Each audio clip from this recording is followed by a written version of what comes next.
میرے پیارو، آج شادی کورس کی ہماری دوسری نشست اور دوسری کلاس ہے، جس میں ہم شادی سے متعلقہ ہی چند اہم ٹاپکس اور عنوانات پر گفتگو کریں گے۔ ان میں سے جو سب سے اہم ترین ٹاپک اور عنوان ہے وہ ہے اسلام کا شادی سے متعلقہ کنسپٹ اور نظریہ۔ اسلام میں جو شادی کی اہمیت ہے اس کا اندازہ آپ اس بات سے لگا سکتے ہیں کہ رسول پاک صلی اللہ علیہ وسلم نے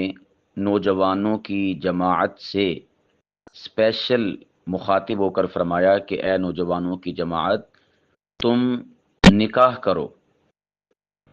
تو اللہ کے نبی علیہ الصلاۃ والسلام کا نوجوانوں کو نکاح کا حکم دینا یہ خود اس کی اہمیت پر دال ہے اور اس کی اہمیت کو واضح کرتا ہے کہ یہ کتنی اہم چیز ہے۔ میں اس موقع پر ایک نفسیاتی طور پر اور یونیورسل ٹروتھ کے طور پر، کائنات کی سچائی اور حقیقت کے طور پر ایک چیز ذکر کرنا چاہوں گا۔ بعض لوگ ایسے ہوتے ہیں کہ وہ شادی کو اچھا نہیں سمجھتے، یعنی وہ سمجھتے ہیں کہ یار یہ بھی کوئی کام ہے یا اس کی بھی کوئی اہمیت ہے، یعنی وہ اس کو کوئی اہمیت نہیں دیتے، حالانکہ اس کی بہت زیادہ اہمیت ہے۔ وہ اس طور پر کہ آپ احباب نے روزے سے متعلقہ ایک چیز سنی ہوگی کہ روزہ 3 چیزوں سے رکنے کا نام ہے۔ نمبر 1 کھانا، نمبر 2 پینا، اور نمبر 3 انسان کی نفسانی خواہش، مجامعت، جماع، اس سے رکنا، اسے روزہ کہا جاتا ہے۔ اب یہ جو انسان کی بھوک اور پیاس ہے نا، سیم اسی تناظر میں انسان کی خواہش نفس کو لینا چاہیے۔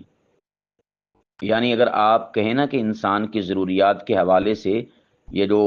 شادی ہے یا مجامعت ہے یا صحبت ہے، اس کا سٹیٹس کیا ہے اور اس کی جگہ کون سی ہے، اس کا منصب کیا ہے، تو میرے پیارو، منصب اس کا یہی ہے کہ یہ انسان کی ضروریات میں سے ایک بنیادی اور بیسک ضرورت ہے، اور اس ضرورت سے انکار کسی صورت بھی نہیں کیا جا سکتا۔ جس طرح سے ایک انسان وہ بنا پانی کے نہیں رہ سکتا، یا اسی طور پر بنا بھوک کے نہیں رہ سکتا، سیم اسی طور پر یہ جو خواہش نفس ہے انسان کی، اس کے بغیر بھی انسان نہیں رہ سکتا۔ اچھا، اب یہاں پر آپ لوگ ایک سوال اٹھائیں گے۔ سوال یہ اٹھائیں گے کہ چلے مان لیا کہ اکثر و بیشتر لوگ ان کی شادی ہوتی ہے، لیکن بعض ہم نے ایسے بھی دیکھے ہیں کہ ساری زندگی وہ شادی نہیں کرواتے، بالآخر ان کی ڈیتھ ہو جاتی ہے، فوت ہو جاتے ہیں، یعنی بنا شادی کے زندگی گزار لیتے ہیں۔ تو حالانکہ آپ کہہ رہے ہیں کہ شادی اتنی ضروری اور اہم ہے جتنا کہ کھانا اور پینا، یعنی بھوک اور پیاس، تو اب وہ بھوک پیاس کے علاوہ تو زندہ نہیں رہتے، لیکن شادی کے بغیر وہ زندہ رہ لیتے ہیں۔ نمبر 1 بات، اس قسم کے لوگ انتہائی زیادہ قلیل ہوتے ہیں، شاذ و نادر ہوتے ہیں، اور آپ احباب جانتے ہیں کہ شاذ و نادر اور نایاب چیز سے استدلال نہیں کیا جا سکتا، اور اس سے کسی بھی عنوان پر دلیل نہیں پکڑی جا سکتی۔ ہمیشہ دلیل کے لیے ایک جو عام چیز ہو اسی سے انسان استدلال کر سکتا ہے، نادر و نایاب چیز سے انسان استدلال نہیں کر سکتا۔ نمبر 2، ایسے لوگ جو ہمیں معاشرے میں دکھائی دیتے ہیں نا کہ جی فلاں آدمی ہے اور اس نے زندگی میں کبھی بھی شادی نہیں کی اور بنا شادی کے اس نے جو ہے وقت گزارا، زندگی گزاری، تو یاد رکھیے گا یہ لوگ ضرور کسی نہ کسی گناہ میں ملوث ہوتے ہیں۔ گناہ سے مراد یہ ہے کہ جو حلال طریقہ ہے اس طریقے کو تو انہوں نے اڈاپٹ نہیں کیا، اختیار نہیں کیا، تو اب یہ انسان کی خواہش تو پوری ہونی ہی ہونی ہے، جیسے بھی انسان کرے۔ تو اس کے لیے پھر وہ کیا کرتے ہیں، یا تو وہ حرام طریقے سے اس خواہش کو پورا کرتے ہیں، ظاہری طور پر شادی نہیں ہے لیکن اس خواہش کو پورا کرنے کے لیے حرام طریقہ یعنی زنا کا استعمال کرتے ہیں، یا پھر اس خواہش کو پورا کرنے کے لیے لڑکوں سے لواطت کرتے ہیں، یا اس خواہش کو پورا کرنے کے لیے مشت زنی کرتے ہیں، جس کو پنجابی میں مٹھ مارنا کہتے ہیں، انگلش میں ہینڈ پریکٹس کہتے ہیں، ٹھیک ہے، مشت زنی یہ فارسی میں اسے کہا جاتا ہے۔ تو وہ یہ کر کے اپنی خواہش کو پورا کرتے ہیں۔ اور پھر بالفرض کوئی شخص ایسا بھی ہو کہ آپ کہیں کہ نہیں جی فلاں آدمی کے تو تقوی میں کسی قسم کا کوئی شک و شبہ نہیں ہے، نہ وہ حرام کاری کر سکتا ہے، نہ وہ مشت زنی کر سکتا ہے، نہ اس نے شادی کی ہے، وہ بالکل پارسا ہے، نیک ہے، تو میں آپ سے پوچھوں گا کہ کیا مردوں کو احتلام ہوتا کہ نہیں ہوتا؟ جب رات کو سوتے ہیں تو انہیں احتلام کی ضرورت پیش آتی کہ نہیں آتی؟ تو اب ظاہر سی بات ہے کہ آپ احباب جو کہ مرد ہیں وہ جانتے ہیں کہ احتلام کیا ہوتا ہے، کہ رات کو جب انسان سویا ہوا ہوتا ہے تو سونے کی حالت اور کیفیت میں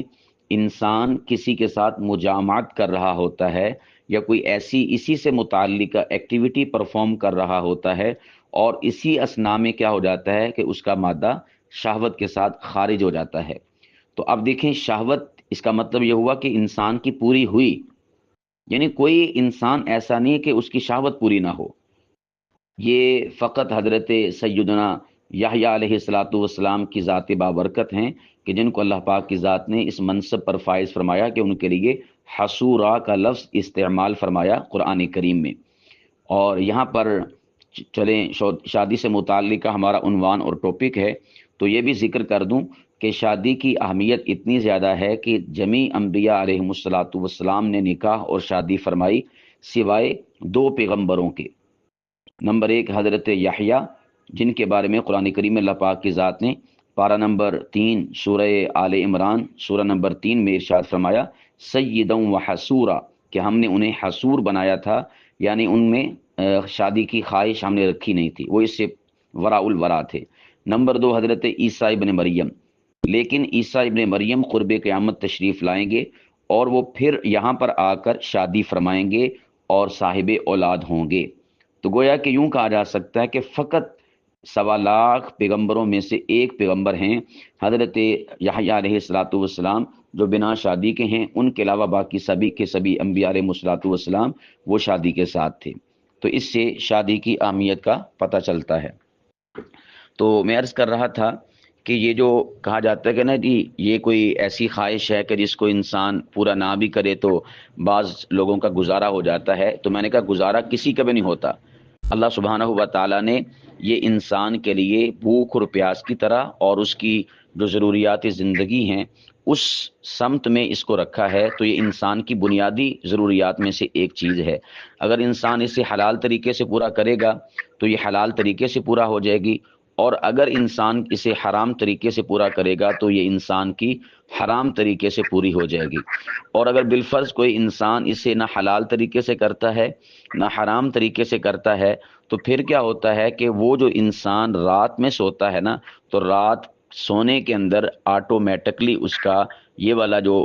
حصہ ہے جسم کا ضرورت کے اعتبار سے یہ پورا ہو جاتا ہے، یعنی اس کی منی کا اخراج ہو جاتا ہے۔ تو یہ اتنی زیادہ اہمیت کی حامل چیز ہے انسان کی خواہش نفس، تو اس کو انسان کی بنیادی ضروریات میں شامل اور داخل کیا گیا ہے۔ تو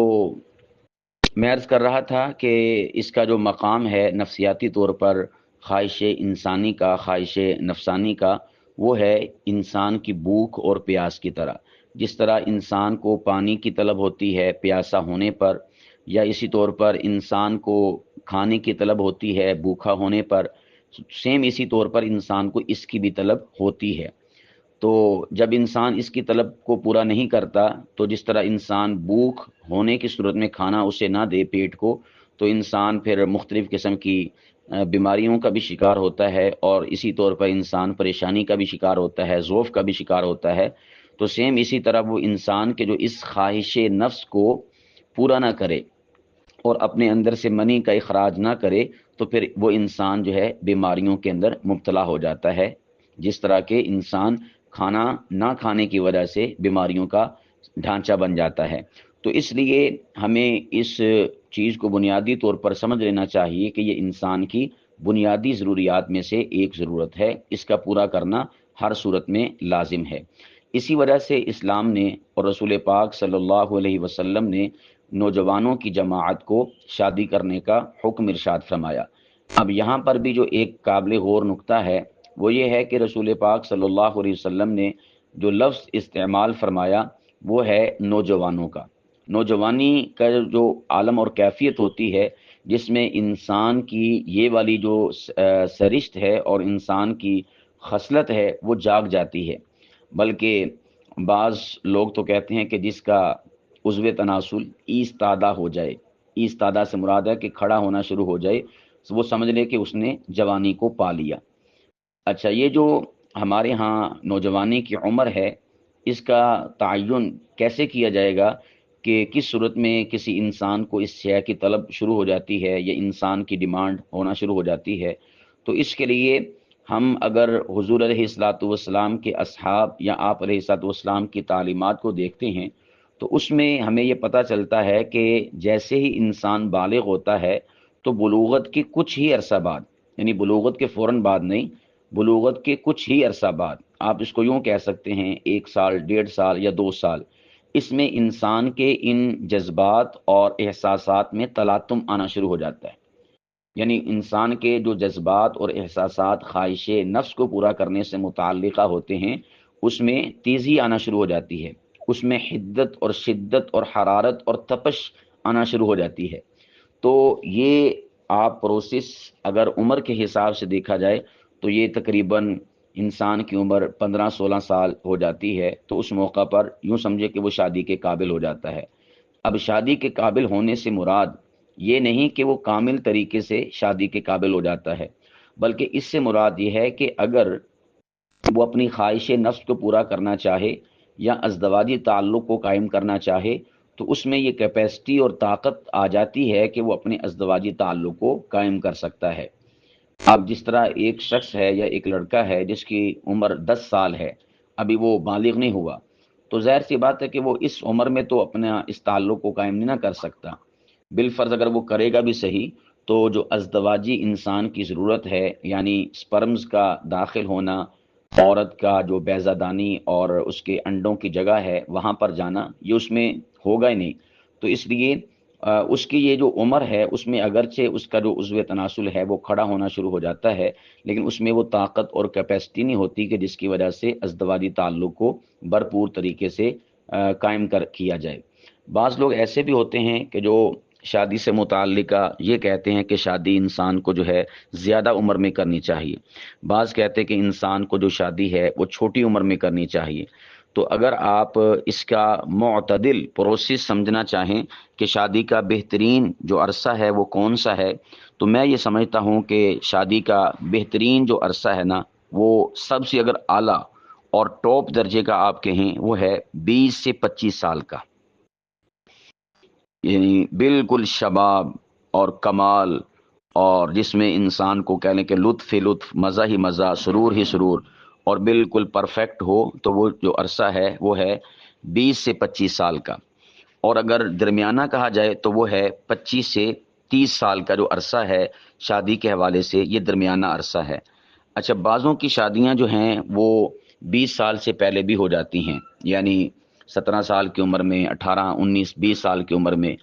تو اس عمر میں ہو جانا یہ بھی مفید ہے، لیکن یہ اتنا یعنی زیادہ اہمیت کا حامل نہیں ہے یا اس کے زیادہ فوائد نہیں ہیں۔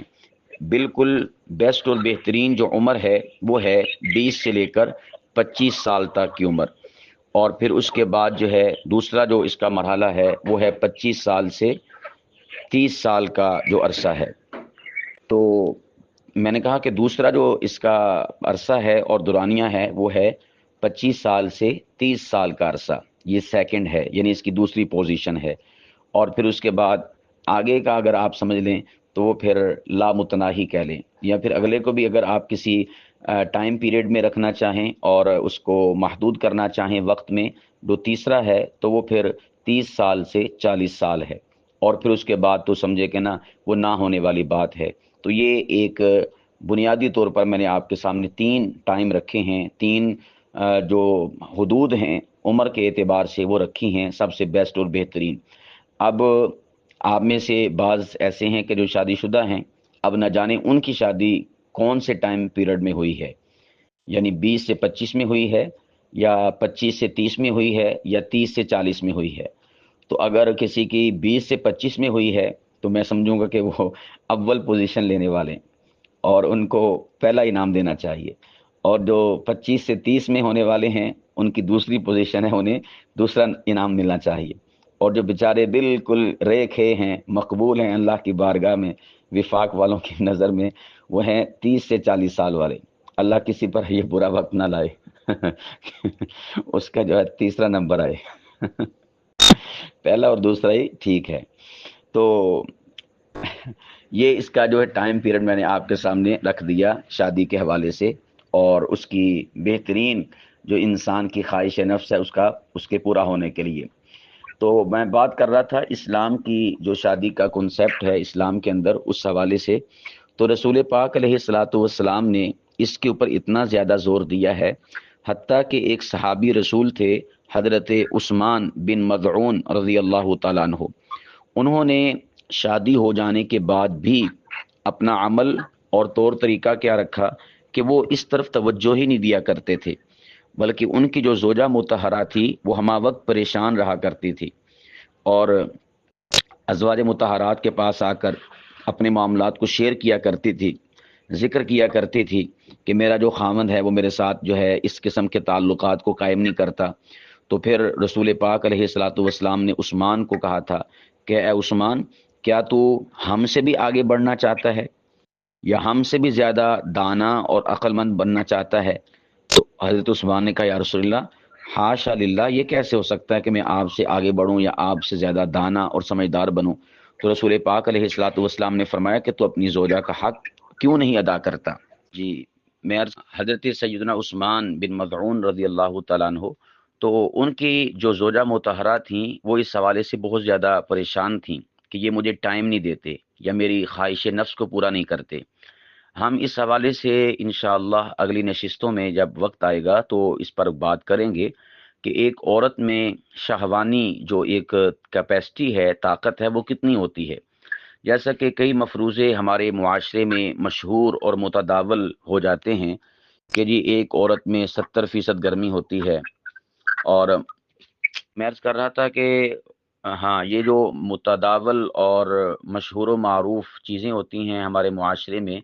کہ جی عورت میں اتنی گرمی ہوتی ہے 70% یا پتہ نہیں کتنے فیصد، تو ہم انشاءاللہ وقت آنے پر اس سے متعلقہ آپ کے سامنے حقائق ذکر کریں گے اور آپ احباب کو بتائیں گے۔ میں عرض کر رہا تھا کہ اس حوالے سے انشاءاللہ العزیز ہم وقت آنے پر آپ احباب کو صحیح حقائق سے آگاہ کریں گے کہ کس میں کتنی گرمی ہوتی ہے۔ بس اس کو اگر آپ بالکل شارٹ لفظوں میں سمجھنا چاہیں تو یہ بالکل جھوٹی بات ہے اور غلط بات ہے کہ ایک عورت میں 70% گرمی ہوتی ہے اور مرد میں اس سے کم گرمی ہوتی ہے۔ ہو ہی نہیں سکتا، امپوسیبل، ناممکن۔ سب سے زیادہ گرمی اور گرمائش، تپش، حدت اور شدت اور نفسانی خواہش کا ابھار، طغیانی روانی، یہ اللہ سبحانہ و تعالیٰ نے فطرتاً مرد میں رکھی ہے، عورت اس کے نیچے زیر ہے، اس سے کم ہے عورت کے اندر، تو یہ بالکل مفروضہ غلط ہے۔ باقی ڈیٹیل کے ساتھ ہم وقت آنے پر اس کے اوپر گفتگو کریں گے۔ تو یہ جو شادی ہے یہ انسان کے لیے نہایت ہی ضروری چیز ہے، اس سے کسی صورت بھی صرف نظر نہیں کرنا چاہیے۔ بعض لوگ ایسے ہوتے ہیں کہ جو کہتے ہیں جی ہمیں کوئی شادی کی ضرورت نہیں ہے، یا ہم بڑے اپنے نفس پر قابو پانے والے ہیں، ہمیں اس کی حاجت اور ضرورت نہیں ہے۔ ایسے لوگوں کو اپنا علاج کروانا چاہیے۔ یعنی اگر کوئی شخص اپنے اندر شادی کی فیلنگز محسوس نہیں کرتا، شادی کی فیلنگز سے مراد یہ نہیں کہ ڈھول ڈمکا یا باجا گاجا یا کوئی گاڑیاں شاڑیاں یا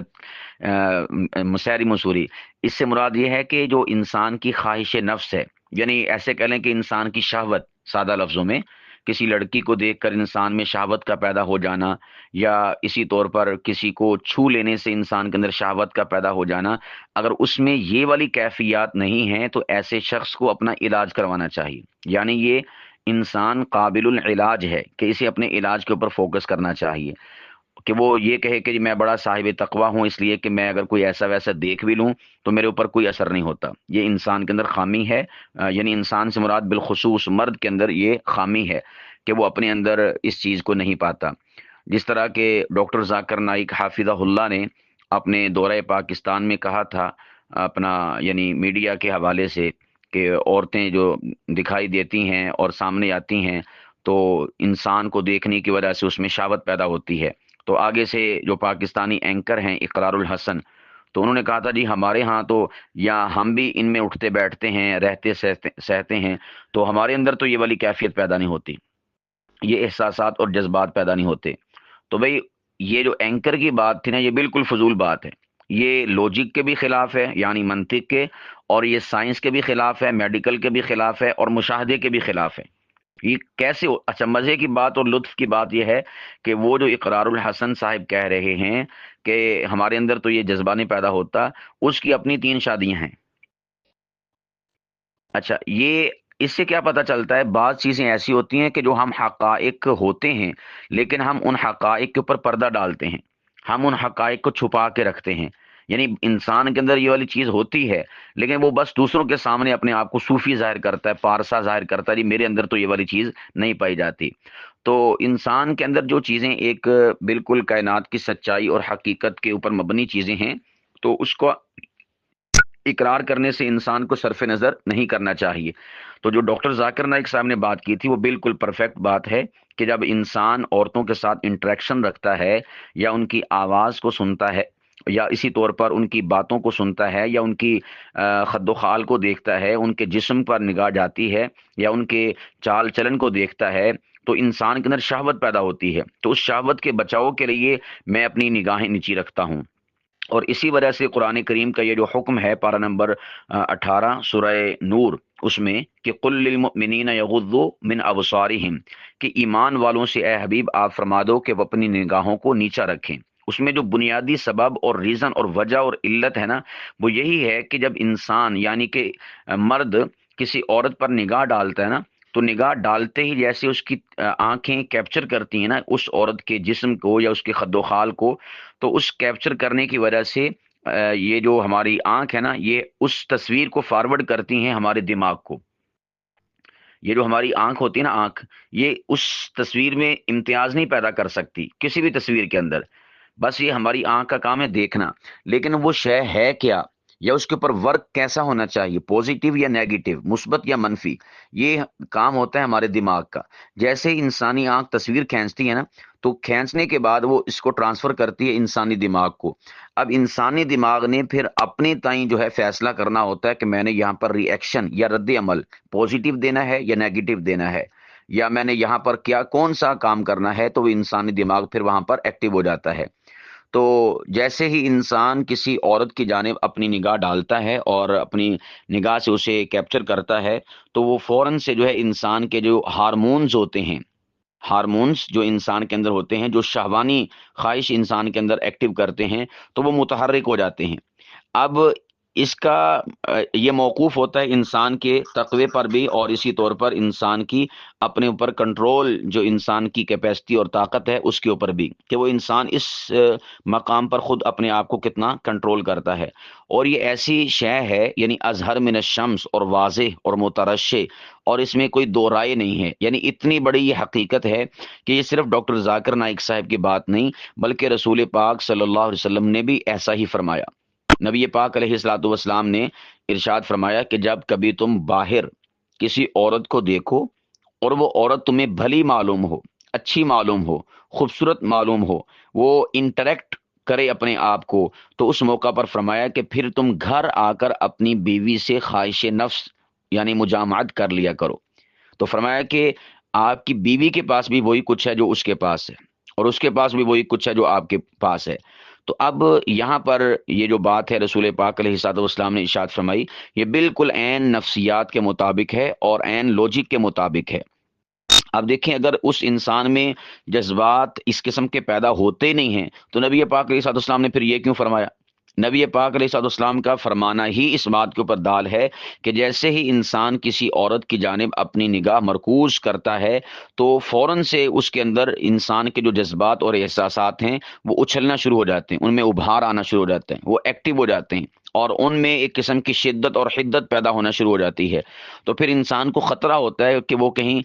پھسل نہ جائے اور انسان جو ہے کسی غلط ٹریک پر نہ چلا جائے۔ تو اس لیے نبی پاک علیہ الصلوۃ والسلام نے اس کا سلوشن اور حل یہ بیان فرمایا تھا کہ تم صحبت آ کے اپنی بیوی سے کر لو، تاکہ جو آپ نے اس کو دیکھا تھا، اس دیکھنے کی وجہ سے جو آپ کے اندر ہیجانی کیفیت پیدا ہوئی نا، جو آپ کے اندر ایک گرمائش پیدا ہوئی ہے، تو فرمایا کہ جب تم اپنی بیوی کے پاس آ کر صحبت کرو گے، مجامعت کرو گے، ہم بستری کرو گے، تو چونکہ اس کے نتیجے میں جو منی کا اخراج ہوگا، جو شہوت پیدا ہوئی ہوگی انسان کے اندر، تو منی کی اخراج کی وجہ سے پھر انسان کے اندر وہ والی جو کیفیت اور جذبات ہیں، احساسات ہیں، وہ ٹھنڈے پڑ جائیں گے اور کمزور پڑ جائیں گے۔ اور جب انسان مجامعت کرتا ہے تو جن کی شادی ہوئی ہے وہ سمجھتے ہیں اس بات کو، تو شادی اس مجامعت کرنے کے بعد کیا ہوتا ہے کہ انسان کا عضو تناسل ڈھیلا پڑ جاتا ہے، وہ سست روی کا شکار ہو جاتا ہے، اس میں وہ پھر گھن گھرج اور اس میں ہیبت، وحشت، ہولناکی، اندوہناکی، غضبناکی اور اس میں جو ہے وہ ایفل ٹاور کی جو شان ہے وہ اس میں باقی نہیں رہتی، بلکہ وہ بیچارہ سرنگوں ہو جاتا ہے، سر تسلیم خم ہو جاتا ہے، جھک جاتا ہے اور سرنڈر ہو جاتا ہے۔ تو یہ کیفیت جب انسان کی پیدا ہو جاتی ہے مجامعات کرنے کے بعد، تو اس کا مطلب کیا ہوتا ہے کہ اب انسان کے احساسات جو ہے وہ کم پڑ گئے ہیں، اس میں کمی آ چکی ہے۔ اچھا، یہاں پر ایک بات میں یہ بھی ذکر کرنا چاہوں گا کہ بعض عورتوں کو یہ کیا لیکن شکوہ ہوتا ہے اپنے خامدوں سے کہ جب آپ مجامعت کر لیتے ہیں، یعنی کہ فارغ ہو جاتے ہیں اور منی کا اخراج ہو جاتا ہے، تو اس کے بعد پھر آپ میں وہ والی گرمی اور گرمائش یا وہ جذبات یا وہ احساسات یا وہ آپ کی محبت، پیار اور وارفتگی اور شیفتگی اور بیوی کے ساتھ جو ہے جو آپ پہلے میرے ساتھ کر رہے ہوتے ہیں اپنا اظہار محبت، وہ قائم نہیں رہتا۔ تو اس میں یعنی بیویاں بس اوقات ناراض ہو رہی ہوتی ہیں۔ تو میں یہ اس حوالے سے اویئرنیس دینا چاہوں گا کہ یہ بالکل اس میں ناراض ہونے والی بات نہیں ہے۔ اس کو اگر میں مثال سے سمجھاؤں تو آپ زیادہ اس بات کو سمجھ جائیں گے۔ یعنی عورتوں کی ڈیمانڈ یہ ہوتی ہے کہ جب آپ فارغ ہو جاتے ہیں تو فارغ ہو جانے کے بعد آپ بالکل بے سدھ ہو جاتے ہیں اور سمجھو کہ ہلنے کا نام بھی نہیں لیتے۔ پہلے وہ جو کبھی اوپر کبھی نیچے، کبھی مجھے اوپر کر رہا، کبھی خود اوپر ہو رہا، کبھی دائیں کبھی بائیں، لیکن جب فارغ ہو جاتے ہیں تو فارغ ہو جانے کے بعد کیا ہوتا ہے کہ وہ بالکل بے سدھ ہو جاتا ہے۔ تو وہ اس کے اوپر ناراض ہوتی ہیں کہ بھی آپ بے سدھ کیوں ہیں، آپ پھر اسی طرح سے حرکت کریں۔ تو میں یہاں پر اویئرنیس دینا چاہوں گا کہ یہ ایسے ہی ہے جیسا کہ انسان کو حد درجے کی پیاس لگی ہو، شدت کی پیاس لگی ہو، تو اب ظاہر سی بات ہے کہ جب وہ پانی پی لیتا ہے تو کیا وہ جو پہلے انسان کے اندر پیاس کی تڑپ ہوتی ہے، امنگ ہوتی ہے، خواہش ہوتی ہے، طلب ہوتی ہے، ڈیمانڈ ہوتی ہے، تو کیا پانی پینے کے بعد بھی وہی ڈیمانڈ رہتی ہے؟ نہیں، وہ ڈیمانڈ ختم ہو جاتی ہے۔ اگر ایک انسان ہے، اس کو شدت کی بھوک لگی ہوئی ہے، 12 گھنٹے گزر گئے، 8 گھنٹے گزر گئے، اس نے کچھ نہیں کھایا، اب جب وہ کھانا کھا لیتا ہے پیٹ بھر کے، تو کیا اسی لیول کا اس کے اندر بھوک کا یا کھانے کی طلب کا جذبہ رہتا ہے؟ نہیں، وہ ماند پڑ جاتا ہے، ٹھنڈا ہو جاتا ہے۔ تو سیم اسی طور پر جب ایک مرد اپنی بیوی پر فارغ ہو جاتا ہے اور اس کی منی نکل جاتی ہے، اخراج ہو جاتا ہے، تو یوں سمجھیے کہ اس کی جو عضو تناسل کی بھوک تھی وہ مٹ گئی، وہ ختم ہو گئی۔ تو اب جب بھوک اس کی مٹ گئی ہے تو ظاہر سی بات ہے کہ جذبات اس لیول پر نہیں رہیں گے اور اس کے جو احساسات ہیں وہ اس لیول پر نہیں رہیں گے، اور جو انسان کے عضو تناسل کی ڈیمانڈ ہے اور جس ڈیمانڈ کے تناظر میں انسان اپنی بیوی پر جھپٹتا ہے، اس کے اوپر لپکتا ہے اور اس کو اپنے حصار میں لینے کی کوشش کرتا ہے اور اس کے اوپر حاوی ہونے کی کوشش کرتا ہے اور اس میں سے اپنے جذبات کو کشید کرنے کی کوشش کرتا ہے اور پیار اور محبت کی وارفتگیاں دکھاتا ہے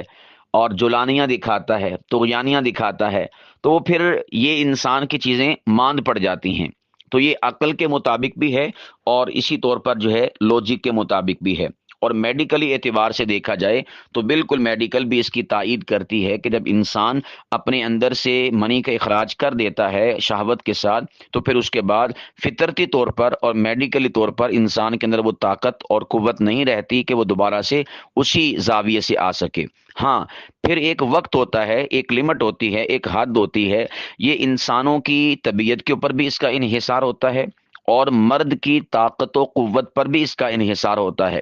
یا پھر اس میں تیسرا آپشن ہوتا ہے کہ اس موقع پر عورت کی طرف سے جو محبت برے جذبات ہیں ایک مرد کے ساتھ، کہ جب وہ بالکل بے سود ہو گیا اور لیٹ گیا، سرنگوں ہو گیا، اگر اس موقع پر عورت جو ہے دوبارہ سے چاہے تو پھر وہ اپنے مرد کو اسی طرح اسی لیول پر لا سکتی ہے، لیکن اس کو لانے کے لیے یہ طریقہ نہیں ہے ناراضگی کا، یا منہ بنا لینے کا، یا اس کو تانا مارنے کا، یا اسے جو ہے کسی قسم کی بات سنانے کا بھی، یعنی برانگیختہ کرنے کا بھی، آپ نے یہ کام بس کر لیا تو اب فارغ ہو گئے تو آپ دوبارہ کیوں نہیں آتے، یعنی اس قسم کی باتوں سے نہیں وہ آپ کی طرف دوبارہ سے راغب ہوگا۔ اگر آپ راغب کرنا چاہتے ہیں تو اس کا آسان سلوشن اور حل یہ ہے کہ آپ اس کے ساتھ لمس شروع کر دیں۔ لمس کا مطلب ہوتا ہے آپ اسے پیار اور محبت سے چھونا شروع کر دیں،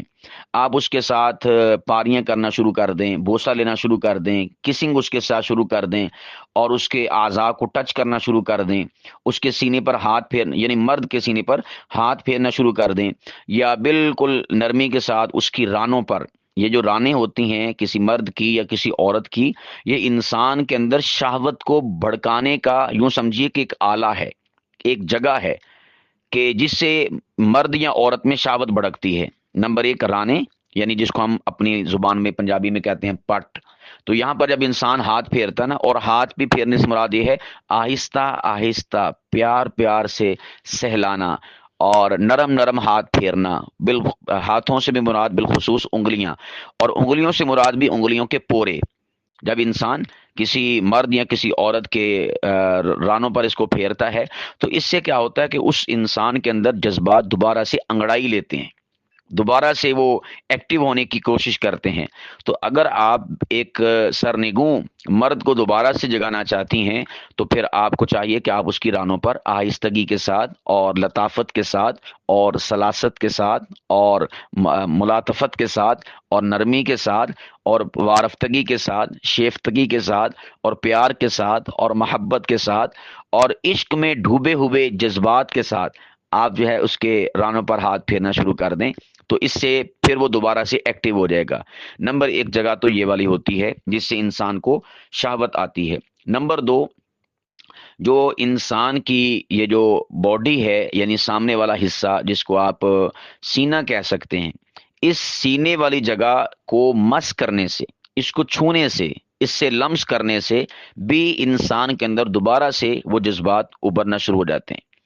یعنی اس کو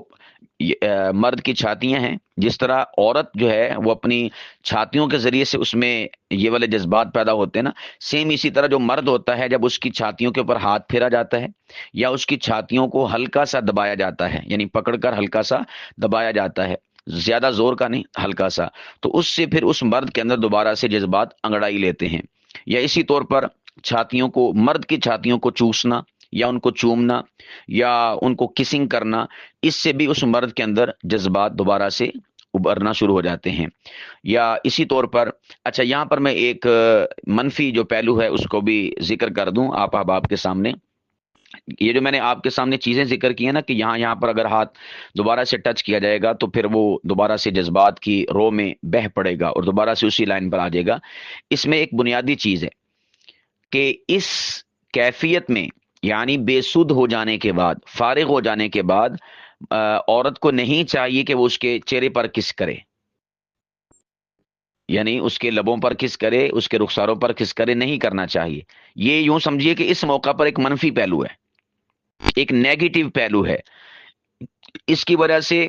نمبر ایک، مرد کراہت محسوس کرتا ہے، اس موقع پر مرد کراہت محسوس کرتا ہے جب وہ فارغ ہو جاتا ہے۔ آپ میری گفتگو کے ماقبل کے حصوں سے امید واسع ہے کہ مربوط ہوں گے اور جڑے ہوئے ہوں گے، ایک ایک چیز سٹیپ بائی سٹیپ جو ہے اپنی ماقبل کی گفتگو سے جڑی ہوئی ہے۔ میں ذکر کر رہا ہوں کہ اگر ایک مرد اپنی بیوی پر فارغ ہو جاتا ہے تو فارغ ہو جانے کے بعد چونکہ اس میں وہ توانائی نہیں رہتی، اب دوبارہ سے اس کو ایکٹیو کیسے کیا جائے، میں اس ٹاپک اور عنوان پر گفتگو کر رہا ہوں۔ تو میں نے کہا کہ اس میں عورت کو چاہیے کہ وہ اس کی کس نہ کرے، نہ اس کے رخساروں سے، نہ اس کے لبوں سے، نہ اس کے چہرے کے کسی حصے سے۔ ہاں، باقی چہرے کے علاوہ جو دیگر اس کے حصے ہیں جسم کے، وہاں پر کس بھی کر سکتی ہے، ہاتھ بھی پھیر سکتی ہے اور اس قسم کی ایکٹیویٹیز کر سکتی ہے۔ لیکن جب وہ چہرے سے کس کرے گی اس کیفیت میں، اس صورت میں، تو اس کی وجہ سے بجائے اس کے کہ جذبات ابھریں، بجائے اس کے کہ اس کے احساسات میں دوبارہ سے تنوع آئے اور اس میں توانائی آئے، اس میں قوت آئے اور اس میں ابھار پن آئے اور اس میں جوش اور جذبہ آئے، بلکہ معاملہ اس کے برعکس ہوتا ہے کہ مرد اس موقع پر چہرے پر کس کو جو ہے کراہیت کے ساتھ لیتا ہے۔ تو اس لیے اس منفی پہلو کو بھی ہمیشہ ذہن نشین ہونا چاہیے۔ وہ بسا اوقات عورت کہہ رہی ہوتی کہ میں پاری کر دی پہ تو تسی کوئی رسپانس ہی نہیں دے رہے، میں بوسا لے رہی ہوں آپ کا اور آپ جو ہے آگے سے رسپانس ہی نہیں دے رہے۔ بھئی یہ رسپانس والا موقع ہے ہی نہیں، یہ محل ہے ہی نہیں۔ کہتے ہیں نا کہ ہر شے اپنے محل پر، اپنے موقع پر اچھی لگتی ہے، تو سیم اسی طور پر فارغ ہو جانے کے بعد جب انسان بالکل اپنی منی کو خارج کر دیتا ہے مرد، اس کے بعد یہ موقع اور محل نہیں ہوتا کہ آپ اس کی کس کریں، یعنی چہرے سے، یہ جگہ نہیں ہے۔ ہاں، جب وہ دوبارہ سے جذبات اس کے انگڑائی لے لیں اور دوبارہ سے اسی وے اور ٹریک پر آ جائے، اسی راستے پر آ جائے، تو پھر آپ چاہے چہرہ کیا، پھر آپ جہاں سے مرضی کریں، تو وہ آپ جو ہیں بالکل سیدھے ٹریک پر ہوں گے اور سیدھے رستے پر ہوں گے۔ تو اس بنیادی نقطے کو بھی سمجھنا چاہیے۔ میں ذکر کیا کر رہا تھا، اللہ اکبر کبیرہ، جس سے یہ بات سے بات نکلی تھی، وہ بات، ہاں بالکل بالکل مجھے یاد آ گیا۔ وہ بات یہ تھی کہ ہم ذکر کر رہے تھے کہ کوئی مرد یہ کہے کہ جی عورت کو دیکھ کر مجھ میں شہوت نہیں آتی، تو میں اس کا کہہ رہا تھا کہ وہ علاج کروائے، اور اس پہ میں نے ڈاکٹر ذاکر نائی کی بات کی، اور اس کے بعد اقرار الحسن کی بات کی، اس کے بعد میں نے نبی پاک علیہ الصلوۃ والسلام کا فرمان پیش کیا، اس کے بعد میں نے قرآن پاک سے آیت مبارکہ پیش کی، قل للمؤمنین یغضوا من ابصارہم۔ اچھا، یہاں پر ایک میں یہ تو ہوگی مرد کی نفسیات کہ جس کو قرآن کریم نے بھی ایڈریس کیا، اور اس کے ساتھ ساتھ جو احادیث نبویہ ہے اس میں بھی اس کو ایڈریس کیا گیا، اور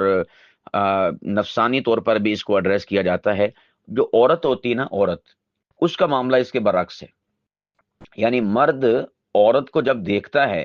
تو اس کے نفسانی خواہشات ابھرتی ہیں اور اس میں تلاطم آتا ہے، لیکن جو عورت ہوتی نا، وہ مرد کو دیکھ کر اس طرح سے اس کے جذبات میں تلاطم نہیں آتا۔ اس کو آپ یوں سمجھیے گا، میں اس میں بیوی کی بات نہیں میں کر رہا، میں بات کر رہا ہوں اوور آل، یعنی مرد اور عورت کی اوور آل بات کر رہا ہوں۔ جو مرد حضرات ہیں وہ جانتے ہیں اس بات کو کہ جب وہ باہر نکلتے ہیں تو بازار میں یا پارکوں میں یا دیگر جگہوں پر مختلف قسم کی انہیں عورتیں، لڑکیاں نظر آتی ہیں، تو اس موقع پر وہ جس بھی لڑکی کو دیکھتے ہیں ان کی شہوت کے جذبات ابھرتے ہیں۔ لیکن عورتوں کے ساتھ یہ معاملہ نہیں ہوتا، یعنی یہ نہیں ہوتا کہ عورتیں اگر مردوں کو دیکھ رہی ہیں تو ان کے اندر بھی جس طرح سیم مردوں کی نفسیات ہیں کہ ان میں جذبات ابھرنا شروع ہو جاتے ہیں، دل کرتا ہے کہ یار میں اس کے اوپر گری جاؤں، لپٹی جاؤں، چمٹی جاؤں، تھام ہی لوں اس کو، لپک ہی جاؤں اس کے اوپر، فریفتہ ہی ہو جاؤں، یہ میرے پاس آ ہی جائے، میری کسٹڈی میں آ جائے، میری گرفت میں آ جائے، میرے حصار میں آ جائے۔ تو یہ جذبات عورتوں کے نہیں ہوتے، یہ عورتوں کی نفسیات میں آپ سے شیئر کر رہا ہوں۔ بلکہ عورت جو ہے فقط اسی کے ساتھ اپنا آپ جو ہے حوالے کرنے کی کوشش کرتی ہے کہ جو اس عورت کو بھا جاتا ہے، اور یہ جو کسی عورت کو جو ہے کسی مرد کے ساتھ تعلق کا قائم ہو جانا یا اس کے دل کو اچھا لگنا ہے، یہ بھی خال خال ہوتا ہے۔ یعنی یہ نہیں ہوتا کہ عام روٹین میں عورتیں چلتی پھرتی جو ہیں وہ اس قسم کی جذبات لے کر چل پھر رہی ہوں، نہیں۔ ہاں، کوئی ایک آدھ بھا جائے تو بس اس کے ساتھ پھر اس کی سمجھو کہ نا یہ والا پروسیس شروع ہو جاتا ہے۔ اس کو سادہ لفظوں میں یوں کہہ سکتے ہیں کہ اگر ایک لڑکی، ایک عورت کسی مرد کو پسند کر لے، اسے پسند آ جائے یا اس کا من چاہے کہ بس یہ میرا پسندیدہ مرد ہے، ہاں جب اس کو وہ لڑکی یا عورت دیکھے گی نا تو تب اس کے جذبات میں ابھار آئے گا، اس کے جذبات میں تنوع آئے گا، اس کے جذبات ابھریں گے۔ عورت کی بات کر رہا ہوں۔ لیکن عام روٹین میں جو عام مرد چلتے پھرتے ہمیں دکھائی دیتے نا، تو عورتیں ان کو دیکھ کر کچھ بھی اخذ نہیں کرتی اور کچھ بھی اس قسم کے اپنے ذہن کے اندر چیزیں نہیں لے کے آتی۔ بعض مردوں کو ہوتا ہے کہ یار او میرا ویک کے ہنس دی پئی ہے، وہ ویسے ہی یہ سمجھو کہ نا آپ کی شاید کسی الٹی سیدھی حرکت کی وجہ سے ہنس رہی ہوں گی، یا وہ اس بات سے ہنس رہی ہوں گی بھی یہ منہ اور مسور کی دال یا وہ اس بات پہ آنسر ہی ہوں گے کہ یار واہ بھی واہ، اوے کملیا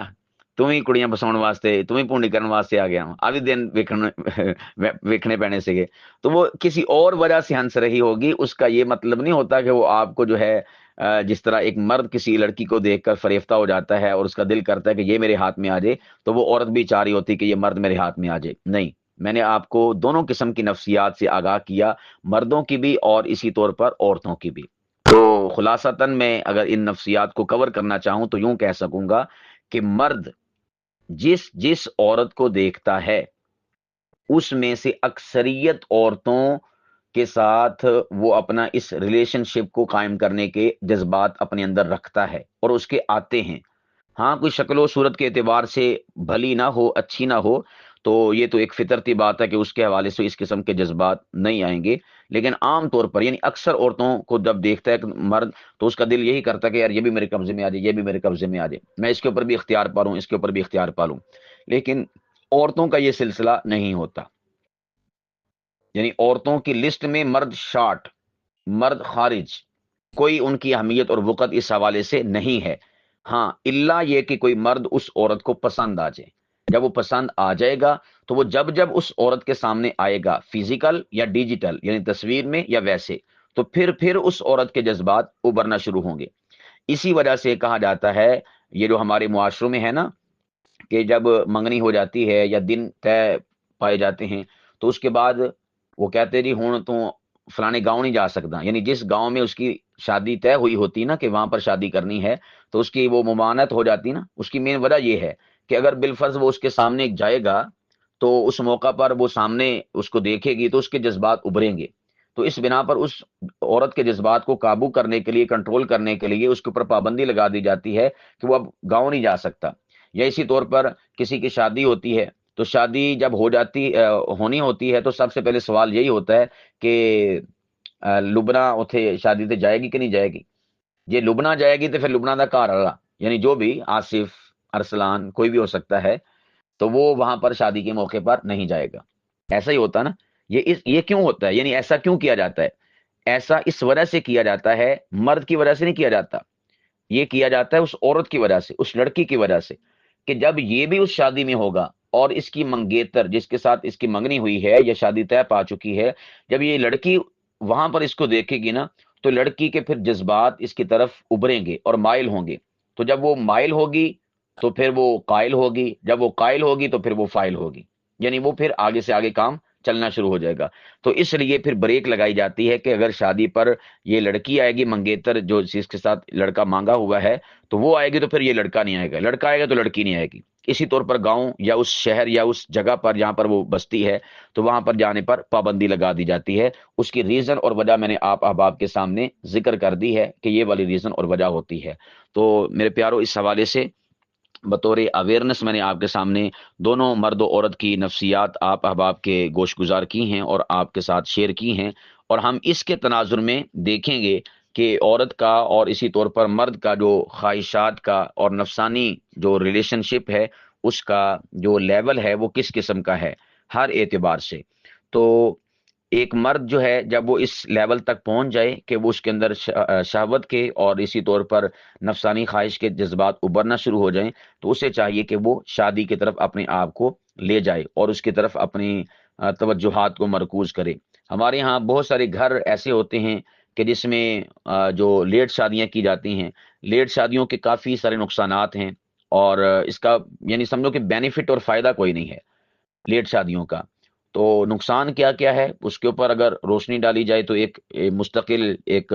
گفتگو کے حامل یہ چیز ہے۔ اس میں بنیادی طور پر نمبر ایک، انسان کے احساسات عمر کے بڑھنے کے ساتھ ساتھ جو ہے جذبات ختم ہونا شروع ہو جاتے ہیں، اور انسان کا جو ایک طلب ہے وہ مٹنا شروع ہو جاتی ہے جیسے جیسے عمر بڑھتی ہے۔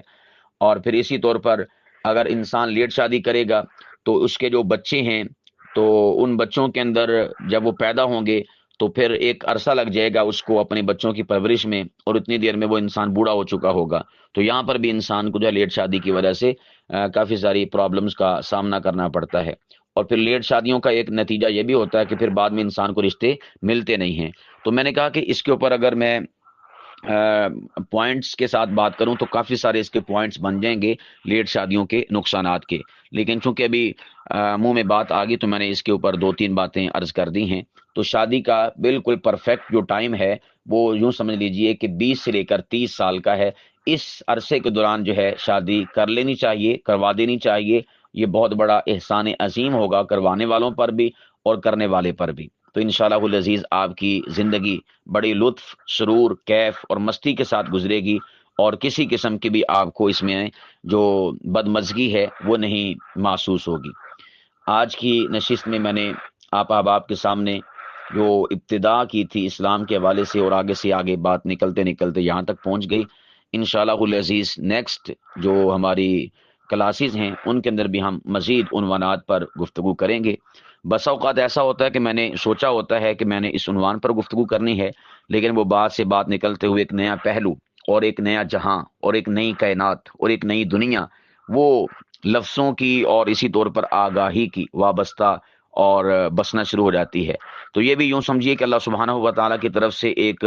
تائید ہوتی ہے، اور علم لدنی میں سے ایک یہ چیز ہوتی ہے، اور یہ بہت ہی مفید ہوتی ہے۔ تو اس وجہ سے پھر میں کوشش کرتا ہوں کہ میں اسی عنوان پر بولتا چلا جاؤں جو زبان پہ آ گیا ہے، اور جو میں نے سوچا ہوتا ہے پھر اس کو میں تھوڑی دیر کے لیے سکپ کر دیتا ہوں۔ تو آج ایسا ہی ہوا کہ شروع تو کچھ اور کیا تھا اور ہم نکل کسی اور جانب گئے، لیکن وہ بھی مفید بات تھی اور مفید گفتگو تھی۔ اللہ سبحانہ و تعالی ہمیں ان چیزوں کو ڈیپلی سمجھنے کی توفیق عطا فرمائے، اور ہماری اس حوالے سے اصلاح فرمائے۔ جو معاشرے کے اندر اس حوالے سے لوگ کافی ساری گراوٹ کا اور پریشانی کا شکار ہیں، جو آج کی ہم نے نشست میں گفتگو اور باتیں کی ہیں، پروردگار عالم ہم سبھی کو اس کے اوپر ایک اصلاحی قدم اٹھانے کی توفیق عطا فرمائے۔ ملیں گے انشاءاللہ نیکسٹ اگلی نشست اور کلاس میں ایک نئے عنوان اور نئے ٹاپک کے ساتھ، اور ابھی تو بہت سارے منازل اور بہت ساری جو راہیں ہیں وہ باقی ہیں، جس میں ہم انشاءاللہ العزیز عمیق گہرائیوں میں جائیں گے، اور غاروں میں جائیں گے، مزاروں میں جائیں گے، اور ہم اندر تک جا کر جو ہے ان چیزوں کو سمجھنے کی کوشش کریں گے، اور اسرار و رموز، خفیہ چیزیں، اور جن سے لوگ نابلد ہیں، نا آشنا ہیں، اگنورینس کا شکار ہیں، انشاءاللہ العزیز نقاب کشائی بھی ہوگی اور پردہ دری بھی ہوگی، پردہ کشائی بھی ہوگی، نہ جانے کیا کیا ہوگا۔ یہ چیز ہی ایسی ہے کہ اس سے پردے اٹھے ہوئے اچھے لگتے ہیں انشاءاللہ العزیز۔ شاعر مشرق علامہ اقبال فرماتے ہیں، پیوستہ رہ شجر سے امید بہار رکھ۔ تو آپ احباب شجر سے وابستہ رہیے گا، اور امید بہار انشاءاللہ العزیز آپ کا مقدر ٹھہرے گی۔ چلیں یہیں پر اپنی گفتگو کا اختتام کرتا ہوں، ایک نئی کلاس کی امید کے ساتھ۔ اللہ کی امان میں۔